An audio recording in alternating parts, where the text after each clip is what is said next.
Do you make smoothies like this? I do, but not very often.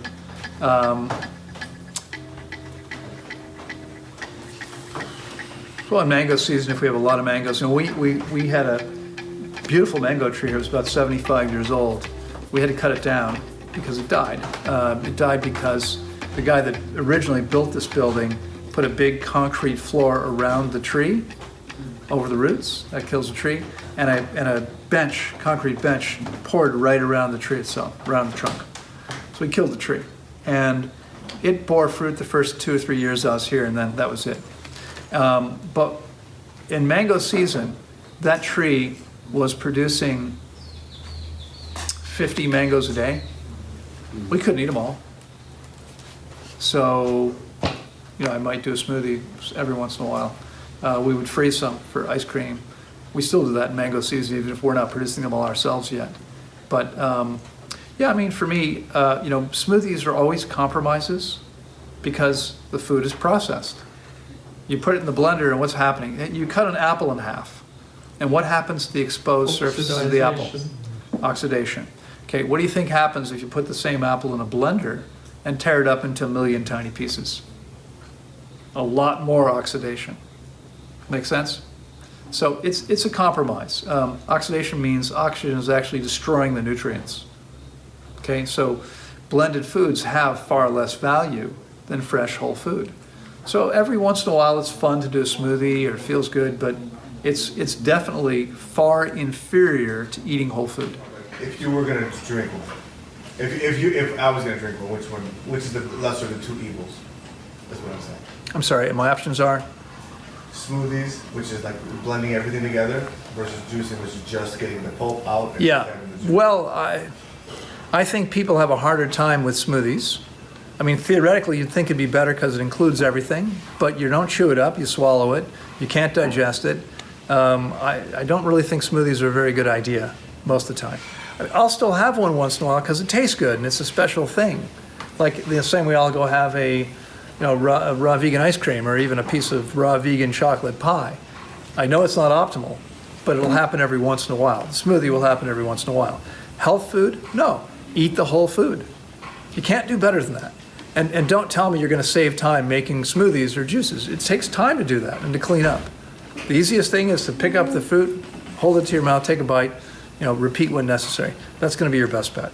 But I think juices are actually easier in some ways than smoothies. Even though smoothies theoretically have everything there, they're not really very easy for the body to deal with. Juices are a little easier, but they're not really very good for you because they don't have the fiber and all the nutrients in fiber. They're overly concentrated. They're largely oxidized. They are fragmented. You don't have everything. That's the no fiber. They're imbalanced. Some things oxidize faster than others, so you don't have the same perfect proportions of nutrients. You have something different than nature gave you. That's never going to be better than eating the whole food. They're unnatural. I mean, again, yeah, they can be tasty, but I wouldn't consume them very often. Okay, I just wouldn't do it. All right, and I'm sorry, just one more comment. We talked earlier about the Dirty Dozen and the Clean 15. So the Dirty Dozen, these are the 12 produce items that have the most pesticides. And that includes apples, grapes, strawberries, zucchini, lettuce, peaches, nectarines, a few other things. Don't ever use these things. If you're concentrating them in a machine, that's bad enough to eat them. You should never even eat these things.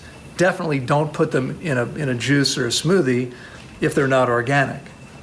Okay, these things you should ever only consume if they're organic. So if you're gonna make something and you don't have organic produce, make sure you're using the things that are actually safest to consume if they're not organic, okay? Only those things that are actually relatively safe to consume if they're not organic, okay? So you put bananas with the mango then? You're just... I would put bananas with mango and water usually, and that's enough. They're not super complicated. Keep it simple. That's a compromise. It's not an optimal combination, but it's okay. It's not something I would do very often. It's interesting too. I don't know if you ever thought about this. A lot of people Well, so first of all, I believe that part of being human is we're always looking for ways to improve things, right? We want to find shortcuts, we want to improve. And so a lot of people think, yeah, juices are good, right? And people seem to have this idea that somehow if you run produce through a machine, what you get is better than what you started with. It's like, oh, I don't just eat raw food, I drink juices. Yeah, but that's processed. That's not as good as what you started with. It's been degraded. I mean, right, can we agree that mangoes and bananas and whatever else might you juice or smoothie? Blueberries. Blueberries? Dates. What else? We already talked about dates. Strawberries. Strawberries. Okay, so can we agree that these things are all perfect foods for our bodies? Can we agree on that? So this is yes? How do we improve on perfection? Okay. Yeah, but it's not available, at least in Israel, most of the time. So you can only buy frozen. So from time to time. I wouldn't eat it. I mean, I would eat it very, very infrequently. Okay, you know, you have so much available in Israel. Eat fresh food. You know, if I were you, I would keep some frozen fruit like we do. Keep some frozen fruit on hand whatever, you know, it's up to you. Once a month, twice a month, you know, once every 2 months, whatever it is. Enjoy it, have a treat. Mm-hmm. Now for us, it's usually like we'll watch a movie, we'll sit around with some banana ice cream together. That's kind of what happens sometimes. But it's just, you know, it's a special thing. It's an occasional thing. It's an exception to the rule. Because when you run it through a machine, you're oxidizing nutrients. If there's more than one thing, it's a combination which isn't optimal. You know, it's definitely a compromise in various different senses. And it's interesting because when I started making videos about why juices and smoothies weren't optimal, I started getting people writing going, I saw your video, I tried what you said, you're right, I feel much better now. It's amazing. I mean, you're never going to improve on nature. Eat whole foods, you'll always do best. Do mono meals as much as possible, that's the best you can do. With the Japanese scientists that did experiments with water, it changes the molecular structure, so it completely destroys. You've got a fresh apple from a tree, and it's perfect. But if you start putting it through a machine, it's completely destroyed its vibrational frequency and the water. Interesting. So, Thank you for sharing. I'm interested in more information on that. Yeah, I mean, it's not surprising. If you think about it, it's not surprising. You're running this stuff, and like we was a champion juicer, right? It's fun. I enjoy it. You're running things right next to this giant electric motor. You're affecting the vibration of the food. You have to be. Okay, that's what's going to happen. So, yeah, it's okay. You know, for me, as an occasional thing, I'll do it when I'm in Israel, when I'm traveling. Sometimes the easiest thing to do, you're out, it's hot, you grab a smoothie or juice somewhere. But that's an occasional thing. That's not typical, right? And here's the thing. You can make these exceptions if you want to, but what you want to do is you want to create, as a practice, you want to make a habit of doing what's going to be best for you. And do that over and over again. And then if you occasionally, you know, if your exceptions are the smoothies, that's not so bad.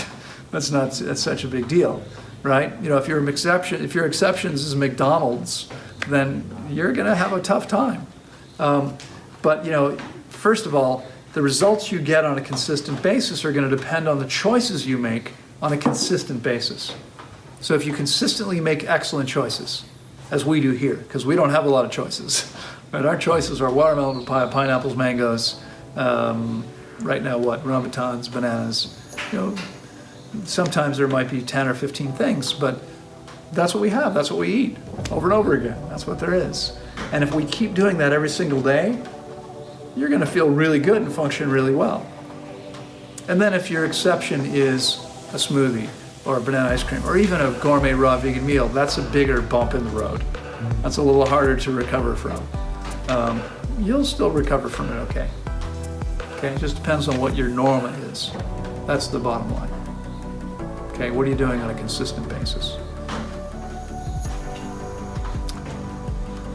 If you're doing those 7 or 8 avocado salads every night, going to be difficult.